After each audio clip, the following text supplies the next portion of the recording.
بسم اللہ الرحمن الرحیم۔ رات کو سونے سے پہلے 10 مرتبہ سبحان اللہ پڑھنے سے کیا حاصل ہوتا ہے؟ ناظرین، حضور پاک صلی اللہ علیہ وآلہ وسلم کے پاس ایک ایسے آدمی کا ذکر کیا گیا جو رات بھر سویا رہا، حتیٰ کہ نماز فجر بھی ادا نہ کی۔ نبی کریم صلی اللہ علیہ وآلہ وسلم نے فرمایا، اس کے کان میں شیطان نے پیشاب کر دیا ہے۔ ایک حدیث میں ہے کہ جب انسان سو جاتا ہے تو شیطان اس کے سر پر 3 گرہیں لگا دیتا ہے۔ جب وہ بیٹھ کر اللہ کا ذکر کرتا ہے تو ایک گرہ کھل جاتی ہے، جب وہ وضو کرتا ہے تو دوسری گرہ بھی کھل جاتی ہے، اور اگر وہ 2 رکعت نفل پڑھ لے تو تیسری گرہ بھی کھل جاتی ہے۔ وہ صبح کے وقت چست ہوتا ہے ورنہ سست رہتا ہے۔ اللہ پاک نے زمین و آسمان میں بشمول جن و انس جو کچھ بھی پیدا کیا ہے، ہر چیز کو قوت سماعت اور قوت گواہی عطا فرمائی ہے۔ ہر چیز اپنی زبان میں اللہ کے ذکر میں مصروف ہے۔ ایسی تمام چیزیں جو اللہ پاک نے پیدا کی، جب ان کو کوئی چیز عطا کرتا ہے تو وہ اس پر شکر بھی ادا کرتی ہیں، اور جب ان کو کوئی تکلیف پہنچتی ہے تو وہ اس کا اظہار بھی کرتے ہیں۔ لیکن یہ اور بات ہے کہ اللہ نے ایسی آوازوں کو جن و انس سے پوشیدہ رکھا ہے۔ دھرتی یعنی زمین ہی کو لے لیجئے، بولتی بھی ہے، سنتی بھی ہے، خوشی غمی کو محسوس کرتی ہے اور اس کا اظہار بھی کرتی ہے۔ محترم ناظرین، آج کی اس ویڈیو میں ہم آپ کو سبحان اللہ کہنے کی فضیلت کے بارے میں بتائیں گے کہ ایک بار سبحان اللہ کہنے سے کیا حاصل ہوتا ہے۔ اگر آپ روزانہ سبحان اللہ کہنے کی تسبیح شروع کرتے ہیں تو اس سے آپ کی زندگی میں کیا فرق پڑے گا۔ اگر آپ کسی پریشانی یا مشکل کا شکار ہیں تو آپ کیسے سبحان اللہ کے ورد سے ان تمام گھریلو اور معاشرتی پریشانیوں سے نجات حاصل کر سکتے ہیں اور کیسے اپنی زندگی میں سکون لا سکتے ہیں۔ ویڈیو مکمل دیکھیں گے تو انشاءاللہ بہت فائدہ ہوگا۔ موضوع شروع کرنے سے پہلے ایک حدیث کا مفہوم ہے جس میں رسول اللہ صلی اللہ علیہ وآلہ وسلم نے دلوں کے سکون کے بارے میں فرمایا، جہاں کہیں اللہ کے بندے اللہ کا ذکر کرتے ہیں تو لازمی فرشتے ان کے گرد ہر طرف سے جمع ہو جاتے ہیں اور رحمت الہی ان کو ڈھانپ لیتی ہے، ان پر سکینہ کی کیفیت نازل ہوتی ہے۔ اللہ تعالیٰ اپنے معتبر ملائکہ میں ان لوگوں کا ذکر فرماتے ہیں۔ دل کا سکون کون نہیں چاہتا؟ ہر دور میں انسان کی یہ حاجت رہی ہے کہ مجھے دل کا چین اور اطمینان مل جائے۔ اس اطمینان کو انسان نے جگہ جگہ تلاش کیا۔ کسی نے مختلف کتابوں اور رسالوں کو پڑھنے میں سکون پایا، کسی نے سیر و تفریح کے مقامات پر جا کر سکون پایا، کسی نے باغات میں جا کر درختوں اور پودوں کے درمیان گھوم پھر کر اور پھولوں کے رنگ و بو میں سکون تلاش کیا، کسی نے کھیل کود اور جدید تفریحی آلات کے ذریعے سکون و اطمینان پانے کی کوشش کی۔ لیکن انسان نے خود سے جتنے راستے سکون حاصل کرنے کے لیے تلاش کیے، ان میں کسی طریقے سے وقت برباد ہوا، کہیں پیسہ ضائع ہوا، کہیں ایمان و اخلاق کی خرابی آئی اور کبھی صحت کو بھی کھو دیا۔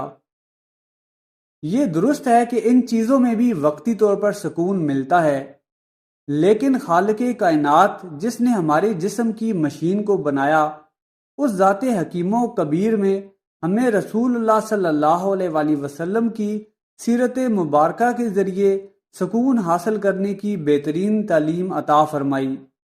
اللہ جل شانہ قرآن پاک میں فرماتے ہیں، آگاہ رہو اور اللہ کی یاد سے دلوں کو اطمینان نصیب ہوتا ہے۔ اطمینان قلب ایک بہت بڑی نعمت ہے، اسے دولت سے نہیں خریدا جا سکتا۔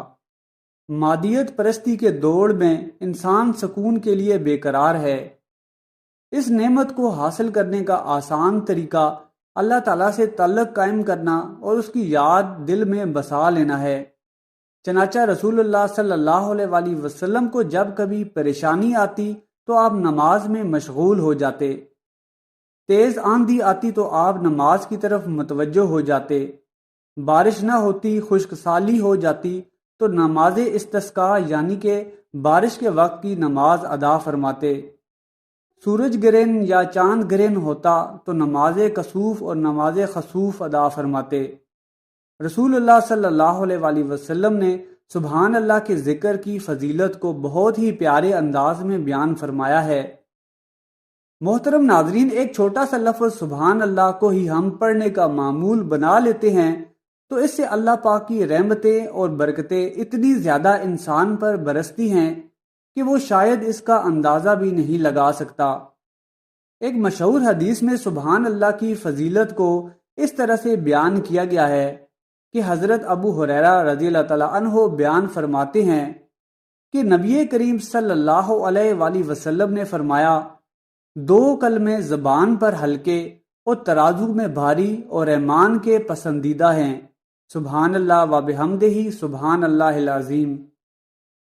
حضرت ابو ہریرہ رضی اللہ تعالیٰ عنہ سے روایت ہے کہ وہ درخت لگا رہے تھے تو قریب سے رسول اللہ صلی اللہ علیہ وآلہ وسلم کا گزر ہوا تو فرمایا، ابو ہریرہ کیا کر رہے ہو؟ میں نے عرض کیا، درخت لگا رہا ہوں۔ تو رسول اللہ صلی اللہ علیہ وآلہ وسلم نے فرمایا، اس سے بہتر درخت تمہیں نہ بتاؤں؟ عرض کیا، ضرور بتائیں۔ تو رسول اللہ صلی اللہ علیہ وآلہ وسلم نے فرمایا، تو کہو سبحان اللہ الحمدللہ ولا الہ الا اللہ واللہ اکبر۔ ہر کلمے کے بدلے جنت میں تمہارے لیے ایک درخت لگے گا۔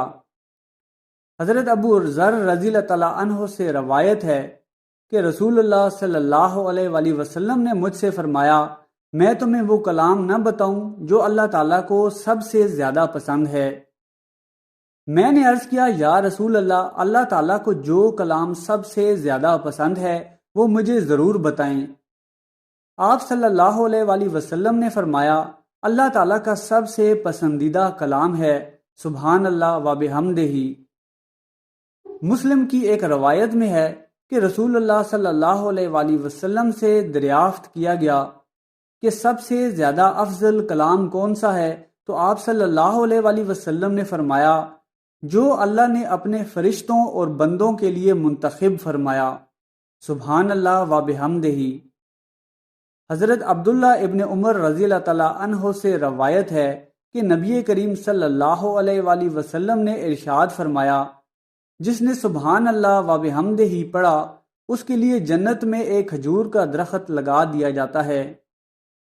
حضرت ابو ہریرہ رضی اللہ تعالیٰ عنہ سے روایت ہے کہ حضور نبی کریم صلی اللہ علیہ وآلہ وسلم نے ارشاد فرمایا، 2 جملے زبان پر ہلکے ہیں لیکن قیامت کے دن میزان میں بہت بھاری ہوں گے، سبحان اللہ و بحمدہ اور سبحان اللہ العظیم۔ حضرت عبداللہ ابن مسعود رضی اللہ تعالیٰ عنہ سے روایت ہے کہ رسول اللہ صلی اللہ علیہ وآلہ وسلم نے ارشاد فرمایا کہ معراج کی رات حضرت ابراہیم علیہ السلام سے میری ملاقات ہوئی تو انہوں نے فرمایا، اے محمد، اپنی امت کو میرا سلام کہنا اور انہیں کہنا جنت بہت خوشگوار مٹی اور میٹھے پانی والی ہے اور اس کی زمین بہت زرخیز ہے اور اس میں بونے والا پودا ہے، سبحان اللہ والحمدللہ ولا الہ الا اللہ واللہ اکبر۔ طبرانی کی روایت میں آخر میں لا حول ولا قوت الا باللہ بھی موجود ہے۔ محترم ناظرین، اگر آپ ذکر کو ہر نماز کے وقت کرنا چاہیں تو اس کی فضیلت اور بھی بڑھ جاتی ہے۔ سیدنا ابو ہریرہ رضی اللہ تعالیٰ عنہ سے مروی ہے کہ فقرائے مہاجرین رسول اللہ صلی اللہ علیہ وآلہ وسلم کی خدمت میں حاضر ہو کر کہنے لگے، اے اللہ کے رسول، مالدار لوگ اعلیٰ درجے اور ہمیشہ کی نعمتوں میں چلے گئے۔ آپ صلی اللہ علیہ وآلہ وسلم نے فرمایا، وہ کیسے؟ انہوں نے کہا، وہ ہماری طرح نماز پڑھتے ہیں، ہماری طرح روزے رکھتے ہیں، وہ صدقات و خیرات دیتے ہیں اور ہم صدقات و خیرات نہیں دے سکتے، اور وہ غلام آزاد کرتے ہیں اور ہم غلام آزاد نہیں کر سکتے۔ تو رسول اللہ صلی اللہ علیہ وآلہ وسلم نے فرمایا کہ کیا میں تمہیں ایسی چیز نہ سکھاؤں کہ جس کے ذریعے تم اپنے سے سبقت لے جانے والوں کو پالو اور اپنے بعد آنے والوں سے آگے بڑھ جاؤ، اور تم سے زیادہ افضل کوئی نہ ہو سوائے اس کے کہ جو تمہارے جیسے ہی عمل کرے۔ انہوں نے عرض کیا، کیوں نہیں؟ تو اللہ کے رسول نے فرمایا تم ہر نماز کے بعد 33 مرتبہ سبحان اللہ، الحمدللہ، اللہ اکبر پڑھا کرو۔ ابو ہریرہ رضی اللہ تعالیٰ عنہ نے کہا کہ فقراء مہاجرین دوبارہ رسول اللہ صلی اللہ علیہ وآلہ وسلم کے پاس آئے اور عرض کیا کہ ہمارے مالدار بھائیوں نے بھی یہ سن کر ہماری طرح کے اعمال کرنا شروع کر دیے ہیں۔ آپ صلی اللہ علیہ وآلہ وسلم نے فرمایا یہ اللہ تعالیٰ کا فضل ہے، وہ جسے چاہے عطا کرے۔ محترم ناظرین، اس دور جدید میں ہر طرح کی سہولیات ہونے کے باوجود پھر بھی نہ جانے انسان ہر وقت پریشان رہتا ہے، ہر وقت ٹینشن میں رہتا ہے۔ ان ساری پریشانیوں سے انسان کو صرف ایک ذکر الہی ہی نکال سکتا ہے۔ ویڈیو پسند آئی ہے تو چینل کو سبسکرائب کر لیں اور کمنٹ سیکشن میں سبحان اللہ و بحمدہ ضرور ٹائپ کریں۔